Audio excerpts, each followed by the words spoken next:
मैं अर्ज करता हूं, हमारे उस्ताद और शेख हाफिज अब्दुल मन्नान नूरपुरी रहमहुल्लाह, उनके मुक्तदी और उनके चाहने वाले यहां पर बैठे हुए हैं। वो आखिरी अशरे में खुद क़याम रात के पिछले पैर में करवाते थे और खुद इमामत करवाते थे, खुद तिलावत करते थे। अब मैं एक बात कहने लगा हूं बड़ी कड़वी, अपने आप को बीच शामिल करके हम मौलवियों की एक तादाद, अक्सरियत तो नहीं मैं कहता, लेकिन एक तबका जो है वो नफल चोर है, सुन्नतें नहीं पढ़ते, ना पहले ना बाद वाली, और ना अपने मुक्तदियों को सुन्नतें पढ़ने की तरगीब देते हैं।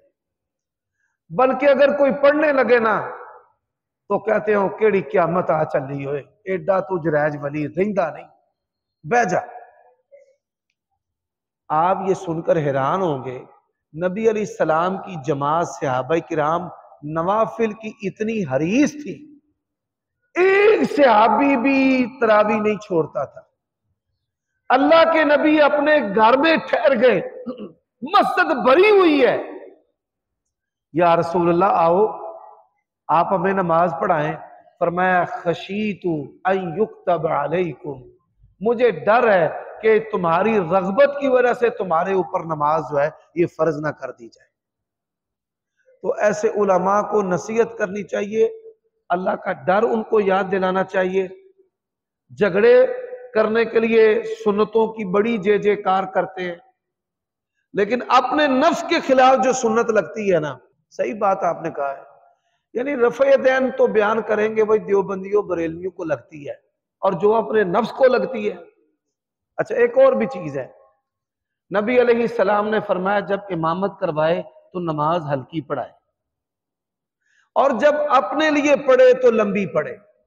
हमारा क्या तरीकाकार है, आप देखें मौलवियों को, हमें, मैं भाई अपने आप को शामिल करके बात करता हूं, उलमा जो है ना वो मुझसे नाराज रहते हैं, आंदे तू सानू भी रगड़ा फेरी है उन्हें।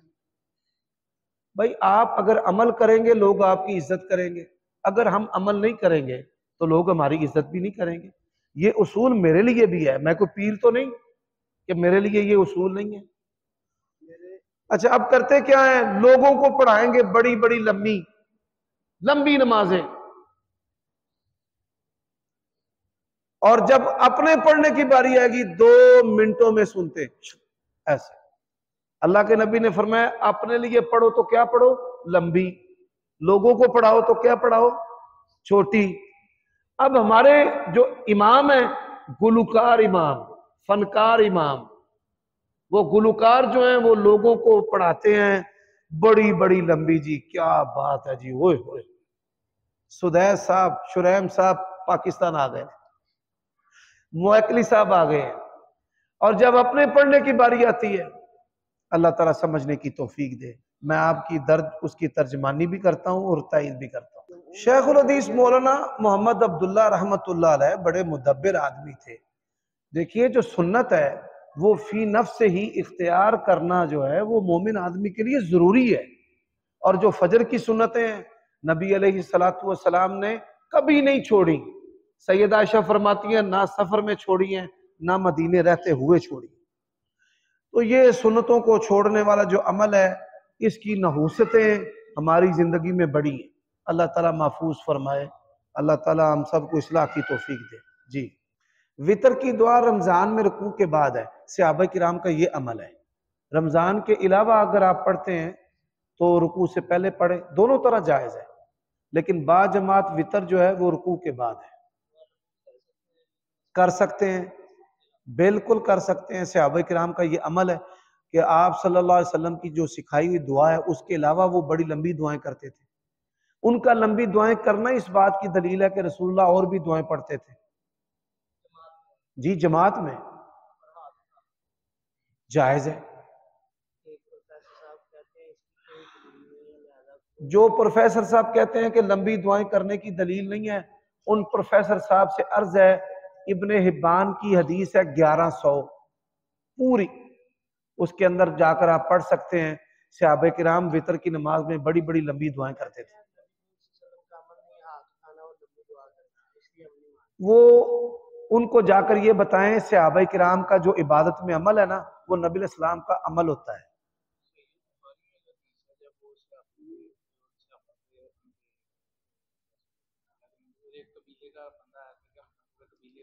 उकल